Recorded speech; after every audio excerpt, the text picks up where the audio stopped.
Bonjour les humains, 16 avril 2025. Dans la playlist Le Talmud, l'épisode numéro 23. Alors, si vous êtes nouveau sur la chaîne, bienvenue. Ne vous fiez surtout pas à une seule vidéo. Allez voir mes playlists, je traite de tout un tas de sujets différents. Alors, concernant la playlist Le Talmud, que je mettrai en description de cette vidéo, comme d'habitude, afin que vous puissiez la voir depuis le départ. Et si vous ne connaissez pas ma chaîne, ce n'est pas de l'antisémitisme, c'est exactement le contraire. Je démontre par l'étude de celui-ci ainsi qu'avec la playlist Le gouvernement mondial de l'Antéchrist qu'il y a des faux juifs sur cette planète qui ont inventé l'antisémitisme pour faire des vrais juifs les boucs émissaires. Donc je défends les juifs. Voilà.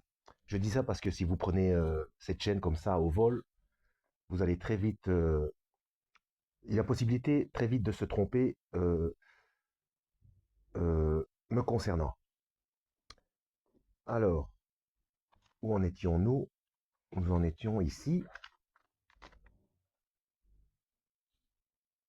Alors, si vous ne vous êtes jamais intéressé à ça, et si vous vous dites, mais qu'est-ce qu'il raconte celui-là, des faux juifs, des vrais juifs, etc., allez voir les deux versets 9, c'est deux fois le verset 9, hein, dans les chapitres 2 et 3 de l'Apocalypse. On parle de faux juifs. Bon, pour le reste, je vous laisse découvrir ce qu'il en est dans ma playlist. Le gouvernement mondial de l'Antéchrist, c'est une enquête journalistique. Hein. C'est une enquête journalistique. Il se trouve que Serge Monast, qui est décédé avec un de ses collaborateurs 2 ans après la publication de son livre, bizarre, tout seul, on aurait pu dire, mais surtout qu'il était très jeune, 51 ans, on aurait pu dire oui, cancer, etc., mais avec un de ses collaborateurs, hein, donc à deux. Hein. Ils ont passé tous les deux l'arme à gauche 2 ans après la publication de ce livre. Certains disent que c'était par rapport au livre qui a levé le voile sur le programme Blue Beam de la NASA. Je ne sais pas, mais de toute façon, ces deux livres vont très bien ensemble. Bref, donc même si vous n'aimez pas la Bible, eh bien pour comprendre certaines choses, eh bien il faut jeter un œil de temps en temps. Voilà, c'est comme ça. Bon, c'est parti. Mais à chaque règle, le païen, c'est-à-dire l'autre, reste la préoccupation des rabbins.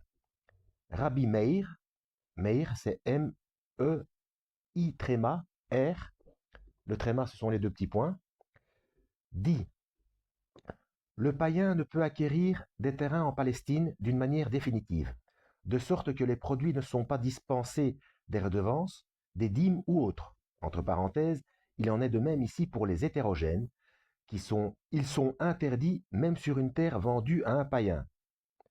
Donc hétérogène, ça doit être l'inverse d'indigène. Hein. À supposer qu'on accorde aux païens la dispense des droits, si un Israélite rachète la terre, il est coupable s'il maintient les plantes. Euh, je rappelle qu'il faut faire la différence entre israélite et israélien. Israélite, c'est issu d'Israël, donc de Jacob. Israélien, c'est celui qui a la nationalité israélienne. Hein. Donc, si vous ne connaissez pas ma chaîne, vous savez qu'il faut faire attention aux termes. Allez voir ma playlist concernant le langage, les couleurs et les chiffres et les nombres, etc., le dictionnaire, etc. Allez voir ma playlist Perversion des codes de Dieu. Le langage étant un code de Dieu qui est censé faire en sorte que nous puissions nous comprendre, et sur cette planète, on fait exactement le contraire. Voilà. Alors, entre parenthèses, Kilaïm, donc ce que je viens de dire, ça se trouve dans Kilaïm, chapitre 7, Gemara de la Mishnah, numéro 4, Schwab, volume 2, page 293 ou 287. Ou 293, pardon. Alors, pour rappel, euh, Gemara, euh, Gemara, ce sont les commentaires, et Mishnah, c'est la loi orale chez les Juifs. Voilà. Enfin, je devrais dire chez les judaïques, donc ceux qui pratiquent le judaïsme, parce que il y a encore une nuance entre judaïque et juif. Hein. Nouvel exemple d'ostracisme et de discrimination. Donc, ce traité interdit toutes sortes de mélanges, dont le plus connu est celui de la laine et du lin. Entre parenthèses, Shatnez. Donc Shatnez, ça doit être le mot hébreu pour l'un. Bon. Et tout à coup se profile la question du péché et de l'hypocrisie congénitale de cet enseignement. En effet, on ne peut pas prévoir toutes les situations. Et c'est à l'occasion de la comparaison des différents types de soi que les rabbins ont à trancher le problème suivant. Si par hasard on a laissé tomber son argent devant une idole, on ne doit pas se courber pour le ramasser, parce que l'on semblerait se prosterner devant l'idole. Mais si c'est dans un endroit écarté, entre parenthèses, où l'on ne, où l'on ne, où l'on ne vous voit pas, c'est permis. Alors, vous voyez déjà, euh, les judaïques croient en Yahweh. Donc si vous êtes juif de confession juive, que vous me regardez, vous adorez le vrai Dieu, Yahweh, que vous appelez Hachem, donc le nom par respect. Alors que moi, je ne vois rien dans le Tanakh qui interdit de l'appeler par. Il a même dit à Moshe, tu diras au peuple, Yahweh m'a envoyé vers vous. Donc je ne vois pas le problème, quoi. Bref, petit détail. Mais le Seigneur est celui qui sonde les cœurs et les reins. Il sait très bien que quand vous vous baissez pour ramasser quelque chose, que c'est pas une histoire de vous prosterner devant une idole. Il le sait. Il le sait même avant votre naissance. Enfin, vous voyez, je ne comprends pas l'inquiétude. Ou alors c'est par rapport au qu'en dira-t-on. Et ça, encore une fois, alors c'est le problème de ceux qui regardent. Vous voyez? Donc c'est... enfin oui. De même, on a enseigné auprès des fontaines représentées par un masque humain de la bouche duquel sort de l'eau, on ne doit pas aller se désaltérer en y mettant la bouche parce que l'on semblerait embrasser une idole, mais c'est permis dans un endroit écarté et non en vue, contrairement à l'avis de Rab, entre parenthèses, Kilaïm, chapitre 9, Gemara de la Mishnah 2, Schwab, volume 2, page 311. C'est le même problème, c'est toujours pareil, c'est la peur du qu'en dira-t-on. Le Seigneur connaît toutes choses de tout le monde. Qui, c'est, et ça, Yeshua, donc Jésus-Christ de Nazareth, il a bien dit. Donc son enseignement est bon. C'est lui le Verbe fait chair. Il a dit pourquoi. Et c'est le même problème qu'il a eu envers les pharisiens. Il a dit comment peux-tu enlever la paille qui est dans l'œil de ton voisin alors que tu ne vois pas la poutre qui est dans le tien. D'où aussi, avant de dire quelque chose, tourne fois 7 fois ta langue dans ta bouche. Donc on ne juge pas autrui. Enfin, il y a une nuance entre être le gardien de son frère et ne pas juger. Donc prenez garde de la manière dont vous jugez, car vous serez jugé avec cette même mesure. Tout ça, ce sont des paroles de Yeshua, hein, du Christ. Hein. Donc, il ne faut pas croire systématiquement que cette personne fait un acte d'adoration devant une idole. On lui demande, ah non, ah bon, autant pour moi, j'étais inquiet. Basta. Pas commencer à... Enfin bref, c'est toujours une histoire d'hypocrisie, quoi. Donc on baigne donc... Ah ben voilà, c'est ce qui est indiqué. On baigne donc dans l'hypocrisie la plus insigne. Du reste, le principe du pas vu pas pris est érigé en maxime par un autre traité. Si quelqu'un se rend compte que le mauvais penchant le domine, qu'il parte en un lieu où on ne le connaît pas, qu'il mette des vêtements et s'en enveloppe et qu'il fasse ce que son cœur désire plutôt que de profaner le nom du ciel au vu et au su de tous. Et ça, c'est dans le Talmud de Babylone, traité Moed Katan, les demi-fêtes, chapitre 3, Gemara de la Mishnah 1, folio Gallimard, page 127. Non, mais vous vous rendez compte de la gravité de la chose. Bon, si vous ne connaissez pas ma chaîne et non plus la playlist, le Talmud, allez voir dans ma playlist le Talmud, à un moment donné, il y a une vidéo dont le titre est quelque chose comme ça. Les, les Juifs ont délaissé la Torah pour le Talmud. Et ce sont des judaïques eux-mêmes, ce sont des raves qui le disent eux-mêmes. Hein. Donc, y en a qui voient clair. Hein. Il n'y a pas de souci par rapport à ça. Hein. Donc, voilà, il faut revenir à la vérité. Il faut revenir à la parole de Dieu et pas de... Enfin bon, bref, le Talmud, c'est une catastrophe. Bien sûr qu'il y a des choses vraies, mais il y a des catastrophes aussi, hein. Je rappelle que lorsque Lucifer a tenté Yeshua dans le désert, par 3 fois, il ne lui a jamais menti. Lucifer tente les gens avec la vérité. Alors à combien plus forte raison, il peut tenter les humains avec des morceaux de vérité. Bon. Le commentaire de la note 133 à propos du juif confronté au piège de son environnement ne manque pas de sel. Donc on incite les judaïques. Alors, si vous essayez de suivre Yeshua, le Christ, il faut prier pour pour les judaïques. Il faut prier pour eux. Enfin, je ne vous apprends rien si vous lisez la Bible régulièrement. Lisez Matthieu chapitre 5. Hein. Dans ces traités, qui sont les moins intéressants en termes théologiques ou liturgiques, il y a toujours quelque chose d'amusant.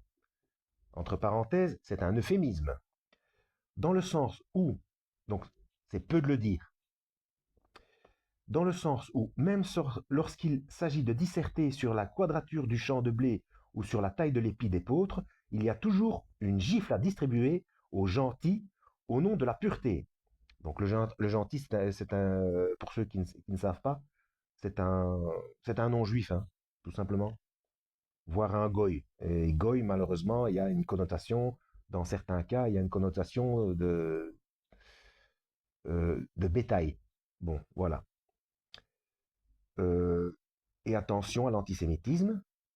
Je vous ai dit en début de vidéo, ça a été fabriqué par les faux juifs. Et Yeshua, le Christ, a bien dit que le salut vient des juifs. Hein. Donc attention, hein, ne pas tout mélanger. Hein. N'oubliez pas qu'il ne faut pas se révolter, que se révolter contre une autre obédience religieuse ou une autre culture ou quoi au qu'est-ce, c'est obéir à la directive maçonnique Ordo ab Chao. Allez voir ma playlist La franc-maçonnerie. Donc Albert Pike, Adam Weishaupt et consorts. Hein. Donc le but c'est qu'on se révolte, hein, surtout les injustices qu'il se passe, les lois immondes qu'ils ont fait concernant la bioéthique, l'IMG, donc interruption médicale de grossesse, toutes les injustices. Enfin bref, je ne vais pas vous faire toute la liste. Vous savez que tout, il y a tellement de gens qui veulent aller manifester, etc. Tout ça c'est calculé, c'est voulu. Hein. Alors, le traité Shebit ou Shevit a pour sujet les cultures pendant l'année sabbatique, entre parenthèses la 7e année, année de jachère, où l'interdiction des travaux porte sur les semailles, l'élagage, la moisson, la cueillette et la vente aux fins de profit des produits spontanés de la terre. Fin de la parenthèse. On y parle aussi de la remise des dettes. Chez Viit, pardon, donc c'est le i qui est allongé, est l'équivalent du Shabbat, là où les choses et les êtres s'arrêtent. Cela est fondé sur le Lévitique, chapitre 25, versets 1 à 7 et versets 18 à 22. Donc, nombre de choses et d'actes y sont interdits. À cette occasion, les rabbins se posent des questions. Dans les localités dont on peut manger les produits, mais où la culture est interdite, par exemple de l'Euphrate à l'Amanus, et l'apostrophe Amanus, je ne connais pas ce fleuve, peut-on louer des bestiaux aux païens? Rabbi Lévi de Sobar adressa cette question à Rabbi Isaac et Rabbi Imi qui répondirent que c'est interdit. Rabbi Oshia le permettait, mais il donnait à des païens l'argent qui en provenait, non pas que ce soit défendu, mais pour ne pas provoquer par ce gain l'isolement du bétail chez le païen, entre parenthèses, soupçonné de l'accoupler avec d'autres espèces, pardon.